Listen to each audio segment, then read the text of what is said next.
So to kick off our final session, we have fast-tracking landscape change, a discussion session on the proposed resource management reform specifically related to the fast-track process and how this will affect landscape. We have some great panellists who will be discussing this matter and answering questions, and this includes Judge Laurie Newhook. Judge Newhook retired as Chief Environment Court Judge in July 2020, having headed the New Zealand Environment Court from August 2011 and having been a judge from 2001. Judge Newhook has been the chair of the COVID Fast Track expert panel, so it'll be interesting to see his perspectives on this new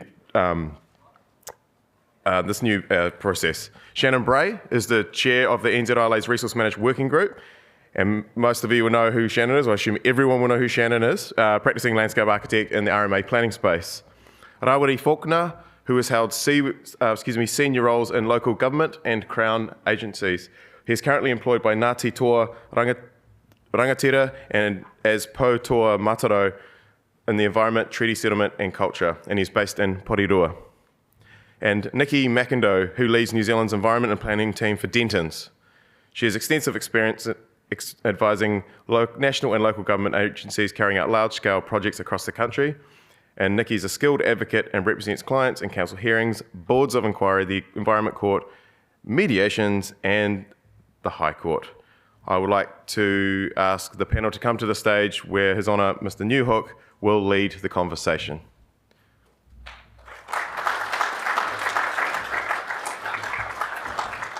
Tēnā koe katoa.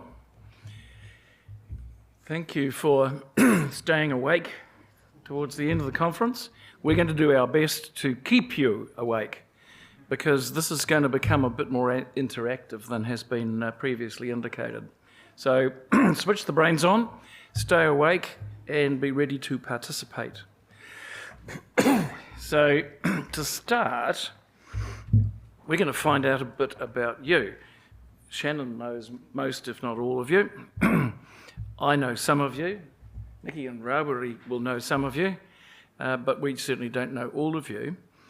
So the first question that we're going to raise is actually for you people, from us, and to get you engaged with us for the session.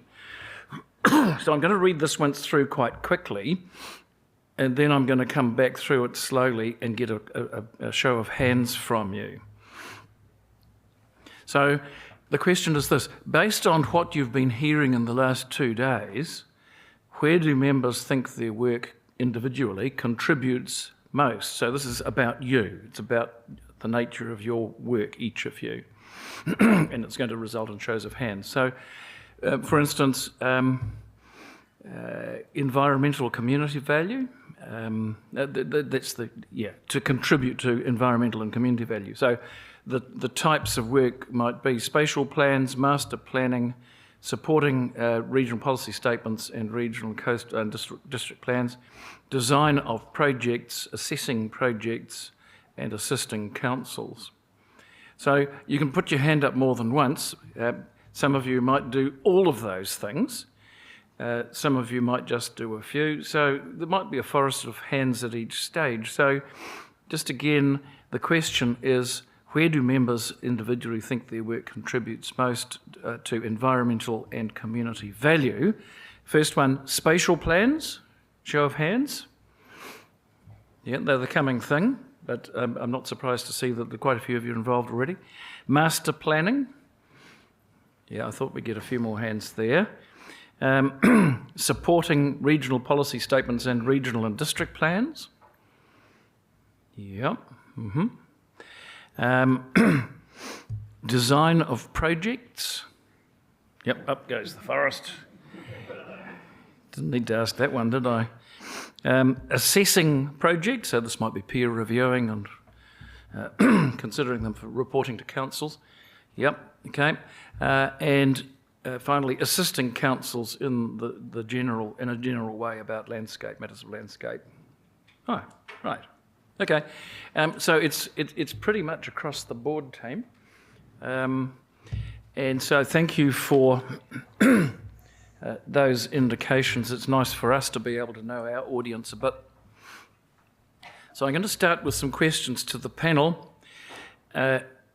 and I might chime in occasionally myself. I'm a bit limited in what I can say as a sitting judge.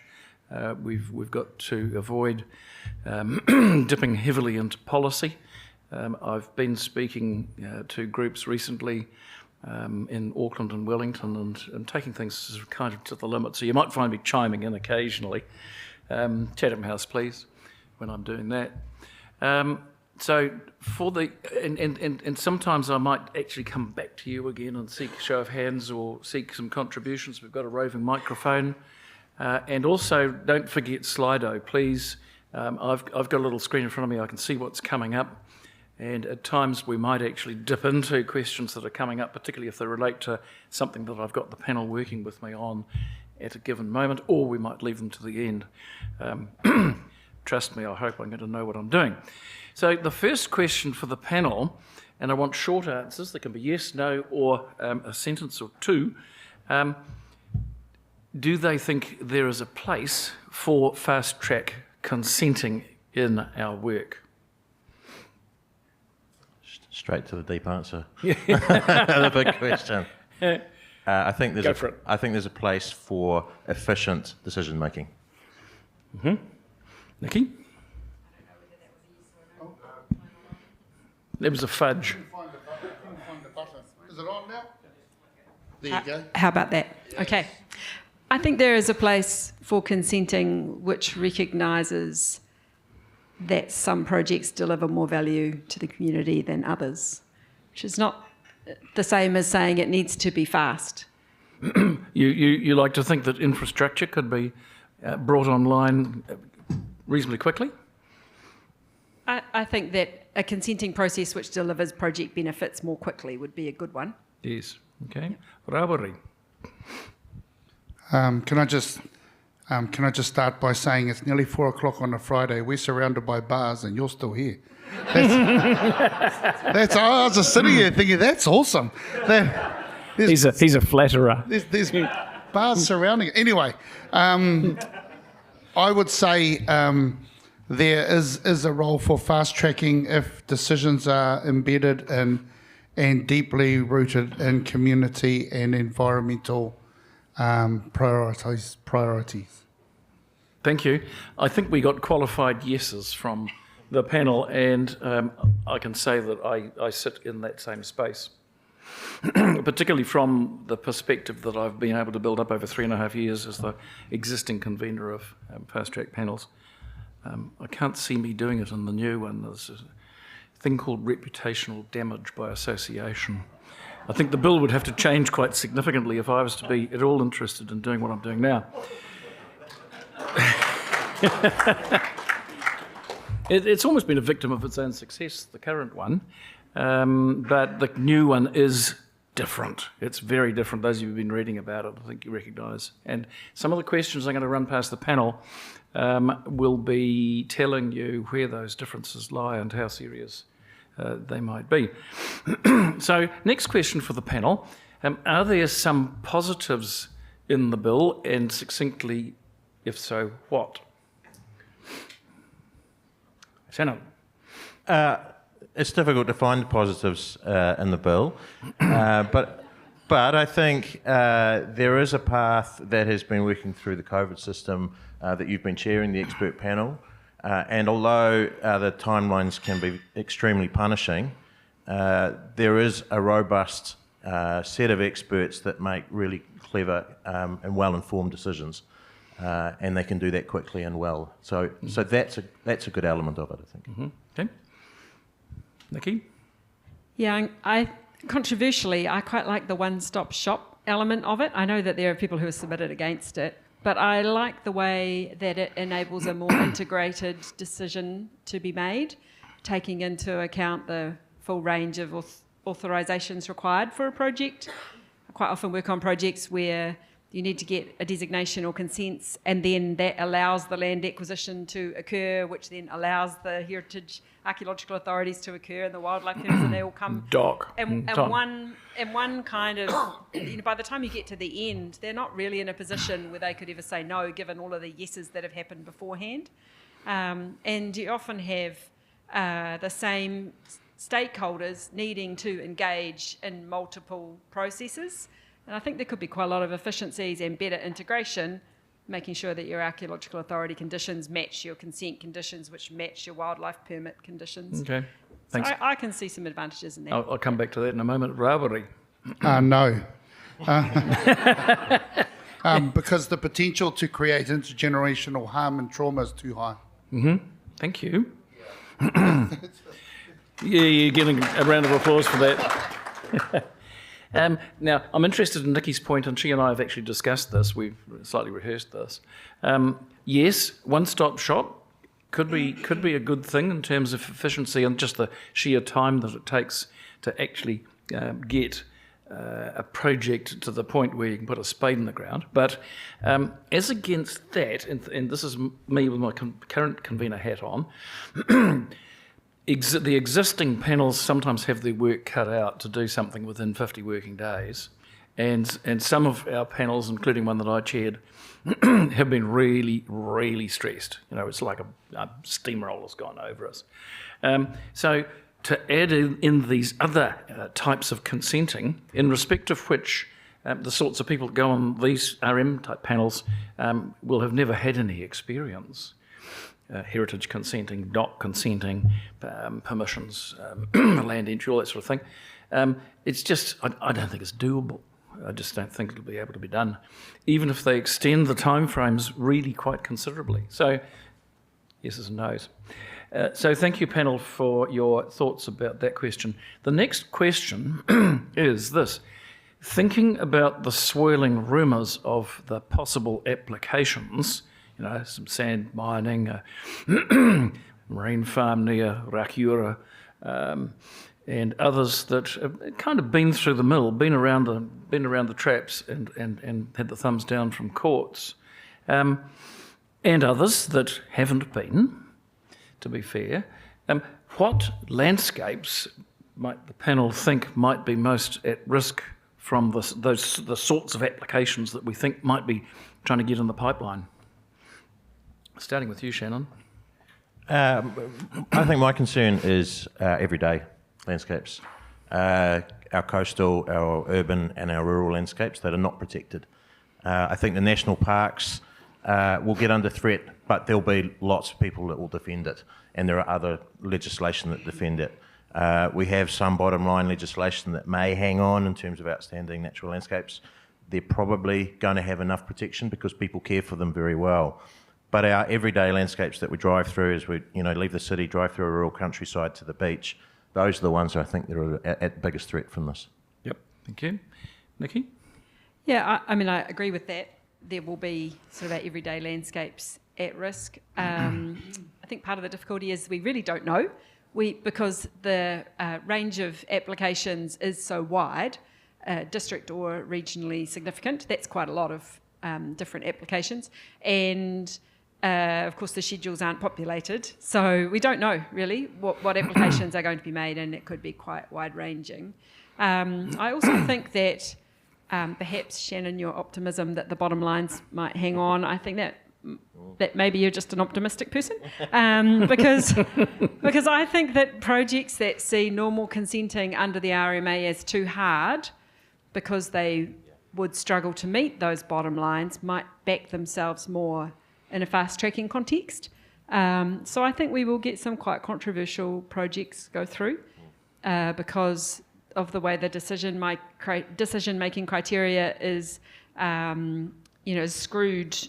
It's different to what would apply under the RMA. There's those bottom lines are a little bit less definite under this new bill. So I think people might see it as giving them a better chance for hard projects.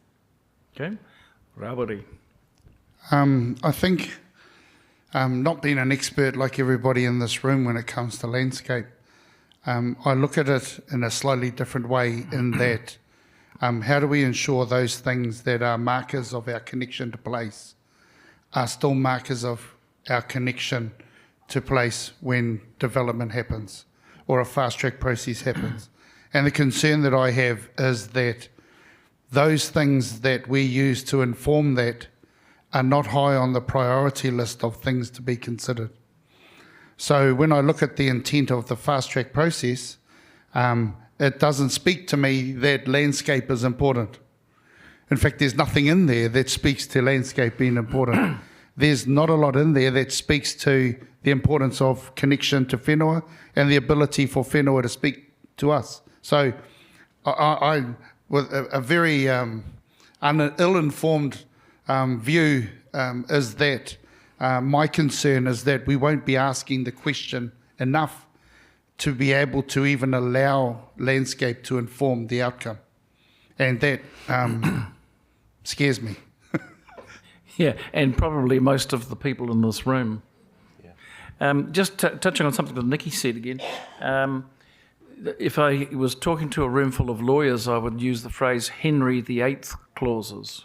Now, Henry VIII clauses it's where the Parliament effectively uses regulations or some other means to undercut the provisions of an act. And so I see Henry VIII activity going on here with that unpopulated couple of schedules. We know nothing about the projects other than what enters the public domain mainly through the media and social media. And I think that is not democracy. It's a travesty. Anyway, Chatham House. I've got 4 questions in here, and they actually link in beautifully with the next question that I want to put to the panel. So I'll just quickly touch on those. The first one is that I'm going to read out. Do you think well thought out decisions on projects can be made when councils and iwi, etc., only get a few days to input compared to the years the applicant had? Have there been any examples under the current fast track that didn't go so well that could inform the proposed bill? And I'll come back to that. I've got some material about that, but after the panel has addressed things. And will the fast track take away people's ability to be involved or have their say on something that will impact them and future generations? Oh, and the question at the top of the list, has the pendulum swung too far? Okay, over to you, panel, to tell us what you think might be the greatest dangers coming out of this bill. Nicky, how about you start, because some of them are legal. Yeah, sure. I think a lot of those can be answered yes, in my view. So will it take away people's ability to have a say on things that might impact them and future generations? Then yes, it will. There's very limited rights of involvement, and there's also very limited rights of appeal. So people won't be able to have a say on everything that will impact their community and future generations. Has the pendulum swung too far? I think it has, personally. I guess my feeling reading the papers is that perhaps the Minister, at least Minister Bishop, might have noticed that, and we can perhaps expect a little bit of a walking back to happen before the bill's passed. I think that there's a real frustration that trying to get stuff done under the RMA is really hard and uncertain and leads to a lot of cost blowout, which is not good for anyone. As you said, Laurie, the current process has been very efficient and has been seen to be a good thing, and perhaps it is a victim of its own success. But I am concerned that if the pendulum swings so far, then in future governments, this legislation is not going to survive, and we won't have an enduring solution, and so it won't actually deliver the kind of long-term certainty that we need as a country, especially to deliver long-term public good development, whether that's new housing or new infrastructure or changes to the way our urban communities work. So I think if we could just stop the pendulum from swinging in both directions and provide a bit of consistency, that would be good. Yep. And I've forgotten the other question, so I'm going to hand over to I think Rawiri can offer us some thoughts. I think there's a real danger in comparing fast tracking to RMA as a justification for fast tracking. There are a lot of things wrong with the RMA. I think any planner, any lawyer who's involved in that space would agree that there were a lot of things about the RMA that were wrong. More in the implementation, in my view, Yeah. than the actuality. But what we've got here is the introduction of a bill that's not fixing the things that were wrong with the RMA, right? So what we've done is we've used the RMA as the catalyst to swing too far to the other side of the pendulum, as Nicky pointed out. And the biggest concern that I have is that what in the fast track approvals bill contributes to or signals even a better outcome other than process efficiency. So it'll cut red tape, make it easier, ministers will make decisions, but how do those things make rivers healthier, communities better and thriving, environments flourishing? None of it. Because the design of the fast track approvals bill is not to do those things. And we shouldn't suck ourselves into thinking it's going to give us a veiled little permission to say, hey, it's a good idea, when it's not. The process-driven benefits that can come from fast track, and there will be some, are a dangerous place for us to be without the adequate safeguards in place, because the outcome is a process one. Now, and look, if I'm wrong, I'd happily be corrected that there are other efficiencies, but the government even say it's to cut red tape, make it easier. Is that what we want, and is that what we think will safeguard sustainable outcomes for our communities and our environment? If the answer to that is yes, you should hang your head in shame. Because seriously, there's some flaws to that thinking anyway. Yeah. I mean, I think one of the things about the pendulum swinging too far is, there was about a year's worth of work went into the NBEA bill and the spatial planning bill. Lots of people, may not have been perfect. The new government gets rid of that within pretty much a month to go back to legislation that they deem as incorrect. They then put the RM reforms to the Minister for Housing and the Minister for Infrastructure, and they take the Minister for the Environment out of Cabinet. I think that sets a very clear tone about what this government thinks about where that pendulum should be, and it is very, very much in the let's use the resources as much as we possibly can. Will it take away people's ability to get involved? Yeah, absolutely. The fast track will. It doesn't allow for that, and there's not enough time, totally. My only hope is I do see some good developers out there that will ignore fast track.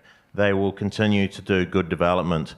I was encouraged by Transpower, who are saying, actually, we might not use the fast track because it goes against our social responsibilities. So if we can see more developers like that, and I think everybody in this room has an opportunity to influence developers in that way, then maybe we can send messages through developers rather than through legislation. Can I just add to that? I also think that the people in this room have actually got more of an opportunity to have an input into the process than the general public. So while it might take away people's ability to be involved, actually developers need support from landscape architects in the development of their projects and in the assessment of their effects, and to engage with the communities on those projects. And councils will also still need assistance to understand the proposal and what its effects might be, to help them take part in the process.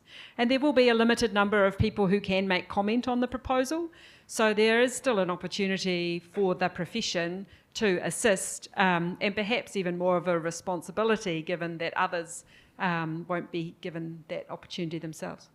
Really interesting point that Nicky makes about landscape architects possibly having an opportunity, maybe even without saying so to the client, to help the conscience with your inputs and your insistence that there be good community consultation, things like that. Yeah, well, the kinds of things I'm thinking similar to what Shannon was just saying.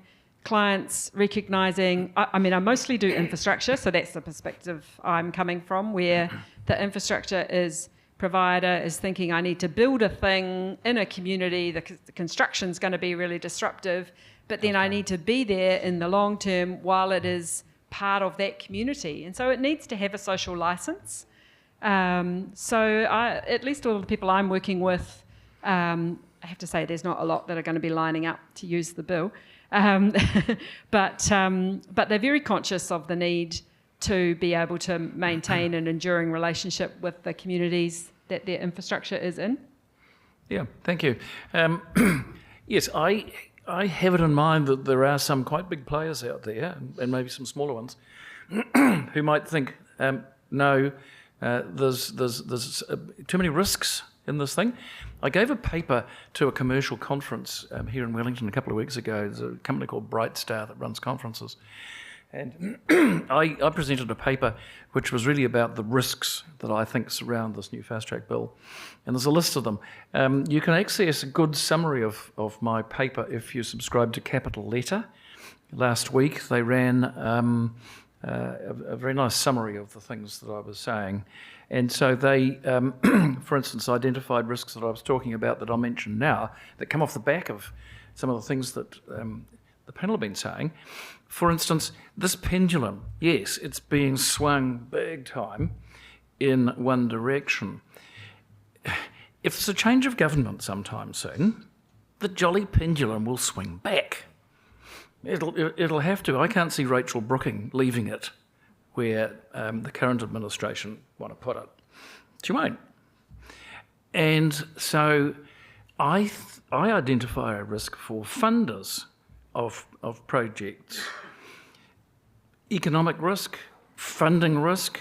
If the political pendulum is swinging so wildly in this place, are people going to step in from old Blighty or Uncle Sam's corners and throw money at these things when there's a risk of major change happening every time there's a change of government?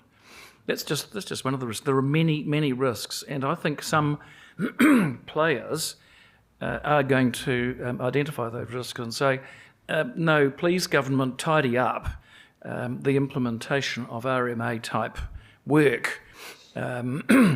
I accidentally got myself into a bit of a chat show on LinkedIn during the week. It's the first time I've actually done it.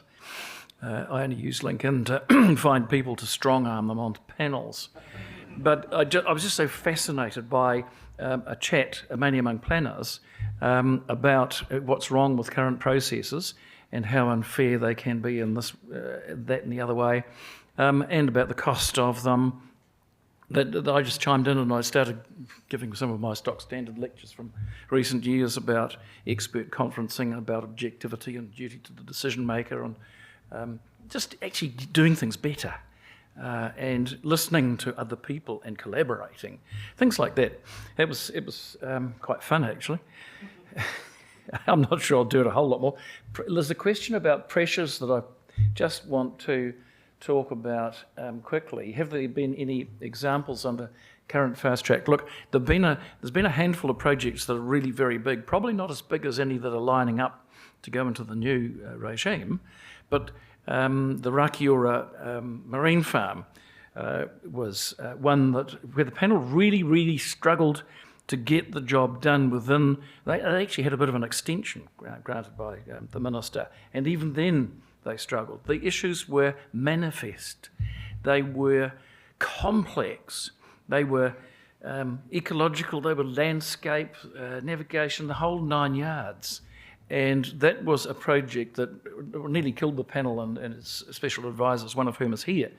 I've chaired a couple myself. One was the expansion of the Picton ferry port.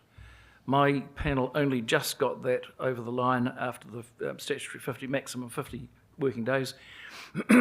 We just about had to redesign Picton because of the 1 kilometre trains that were going to be coming in and out of these ferries. And what that was going to do to the road network and so on. And then the beefing up of the actual port infrastructure for these huge ships to tie up.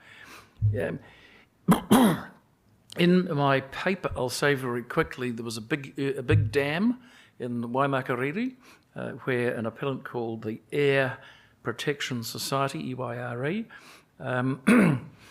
brought an appeal, and my panel on the Environment Court heard that.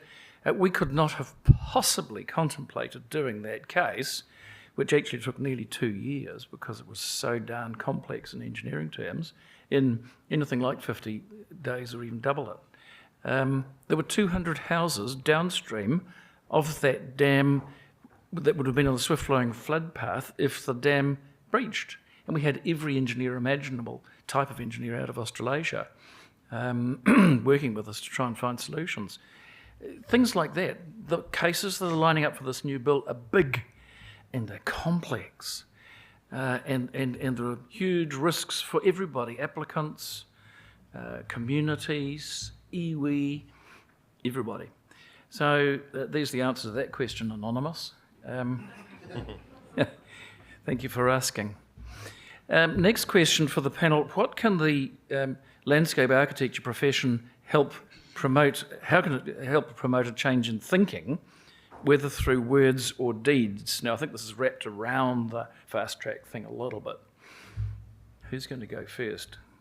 Shannon? No, I think these guys should give us their advice on what we should do. You go. The landscape architect can answer that. There you go, Shannon. I think the biggest thing is that we are a membership of 1,000 strong, and we have a huge reach across this country and a huge range of projects. I think for me, the thing that we really need to do is align our words and be singing from the same hymn sheet. It actually worried me a little bit when I saw what's on our website, that we design new landscapes. And I thought, oh my God, how did we get that on our website? That's terrible. So I think one of the big pieces of work that we really need to do, and we need to do it collectively, is to say, actually, what do we do? And be very, very clear about it and tell everybody about that. It's time we really sort that out.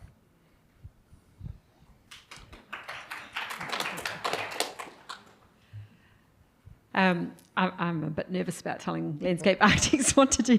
Come on. Go on, here's your chance, Nicky. Yeah. I do think that as a community, landscape architects included, we could get better at embracing change and acknowledging that some change has to happen or will happen anyway. So because of climate change, the need to adapt to climate change, or because we've got a greater population. And I think that if there isn't this perception that people just say no all the time, or that people are unwilling to consider change, then maybe we'll get a better chance of being able to stop the things that really should be stopped.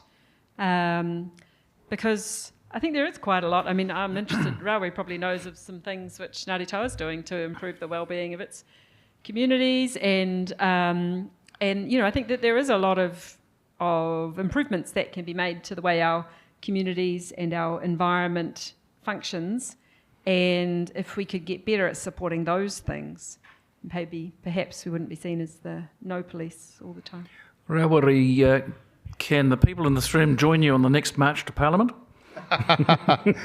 Absolutely, you're always welcome.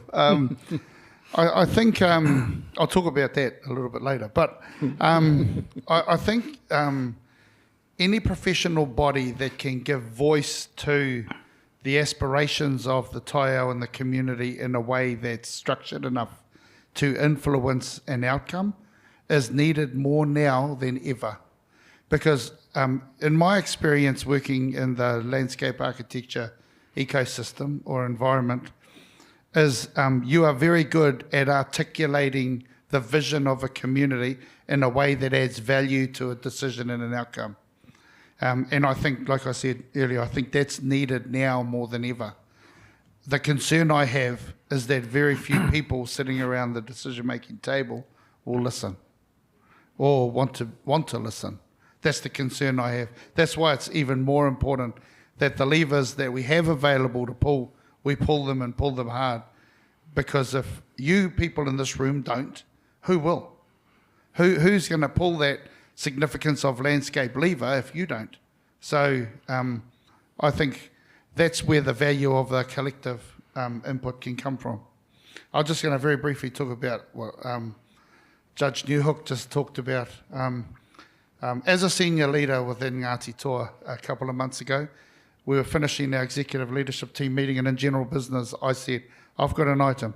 At what point do we make a stand? What has to happen for us to make a stand? And everyone in the leadership team stopped. And the CEO, Helmut, he said to me, what do you mean? And I said, all these things have happened. At what point will enough be enough? And he said, what are you suggesting? And I said, I'm suggesting that we have a campaign of action. And it starts with a march. But we do so respectfully, right? It's not the cray-cray relations, spitting, frothing at the mouth, yelling, not that kind of protest. A sophisticated Wellington-type protest. A professional. One of those bars. A professional protest. Well, sophisticated anyway. But what underpinned that, and I should have declared that at the start, actually, said I'm talking about Fast Track. Fast Track was the straw that broke the camel's back for me. And I made the following comment. In 10 years from now, I don't want my grandson, who's just been born, about a year ago, I don't want him to say to me, Koro, weren't you responsible for the environment at Ngāti Toa when all this degradation happened? What did you do to stop it? What did you do, Koro, to stop it? The wrong answer is I put in a bloody good submission, boy. Okay? That's the wrong answer. As good as that submission is, that's the wrong answer. Because that's not the measure of success in his eyes when he sees degradation and pollution, right? You go, I put in a submission, boy, you tell all your mates, my koro, he put in a submission, right? At the end of the day, everyone in this room's values speaks to what you do, right? And a submission is part of it, but if it's just a submission, is that enough to make the difference we seek in the world? Now, it was interesting. This thing started with an idea. Next minute, I'm meeting the police at Wellington City Council, and I thought, what do I know about protest? I know nothing about protesting. But we made it. But for me, that was about providing the space for the community to actually say, we don't like this. This is not cool. And I think there is always a space for that in a democratic society. That's respectful. That makes its point. But I think that's always got to be something in the toolbox, right? Because the window is only open for a short time. And we've got to climb into it. Will it make a difference? I don't know. What's that? It was last week, Wednesday. I think there might be some more. Yeah. Watch this space. No. Yeah. Hey, thanks, Rawiri. There's a couple of questions have come in here that I'd like to pick up immediately. I've got a couple of thoughts myself, and the panel may well. First one, is there a conflict in ministers being, and this is going back to where are the problems with the bill, and there are so many. Is there a conflict in ministers being decision makers, and do you think this will be changed during select committee recommendations? Minister Bishop has been gently, carefully, nervously walking back a little bit, I think, but he's only one of three ministers. Minister Jones, I don't detect him joining that. Oh, we've got 2 minutes. Yeah. So you won't have to listen to me much longer.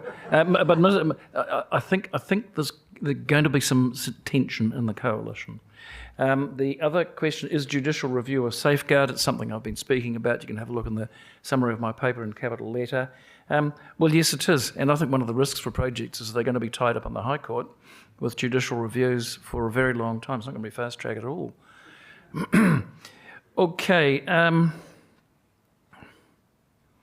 What tools do we need? And I think this was a question from Shannon, and meaning landscape architects, to be able to respond to a broader improvement of RMA work.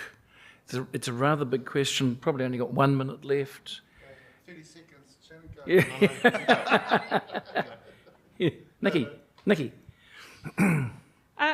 I mean, I think at the next round, when the government gets to the next round of amendments, which is probably towards the end of this year, they might kick it off. I think it would be good to come with some new ideas, because I think change is going to happen, and the more you can be at the front end of that, the more you can help lead the way. And I think it will be quite different. So whether it endures is another thing. But showing how landscape architecture contributes to communities and the positive change it can bring. I think that's the way to capture people's attention. Okay, thank you. Now, I think our time's up, but just I want to hark Shannon, to one of the questions you put up at lunchtime. And that was about this issue of the broader sort of RMA change and what that might look like. From my perspective, I would strongly commend you, everybody, to read Simon Upton's think piece issued in January about not completely inventing a new wheel. Pull the good bits out of the RMA, and there are some, believe me, and the NBEA and the Spatial Planning Bill. Pull them out and run them around and put something together that the new administration can badge and label and call its own, but don't start from scratch. So I commend that approach, and I believe many people actually think that way.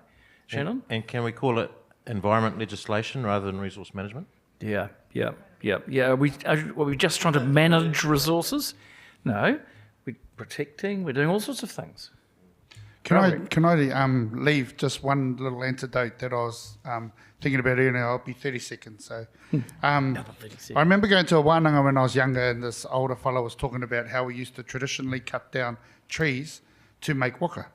And where waka eke noa is our theme for today. And the way you selected trees and the way that you decided which tree was a very community affair. A lot of experts went up and said, no, not that tree, this tree, it's got to be that, blah, blah, blah, blah, for what you wanted at the end, which was the waka. And then there was the process of cutting the waka down and all this kariki, and I thought, that's a long-winded process. Why doesn't someone just cut a tree down and make a waka? And the person who did it, who was running the workshop, he said something I'll never forget. He said to me, it should never be easy to do that. Because once you cut that rako down, there's no putting it back up, right? So if you're looking for an easy way to do that, that's the wrong question to be asking. Because you've got to go through all this community knowledge and the tohungas and the experts and the carvers and the blah, blah, blah, blah, blah. When he said to me, it's not about making the process easy, it's about making the process right. And I think the challenge for me in this fast track bill is we're just trying to make it easy to cut that tree down, whether it'll build the waka or not. And that is the danger that we have ahead of us. Because when that waka is carved, we all have to be in it, we all have to be prepared to pick up a paddle, and we all need to be prepared to hoi or row the right way. You'll never do that if you just haphazardly allow that tree to be cut down. So that's my wero to you all.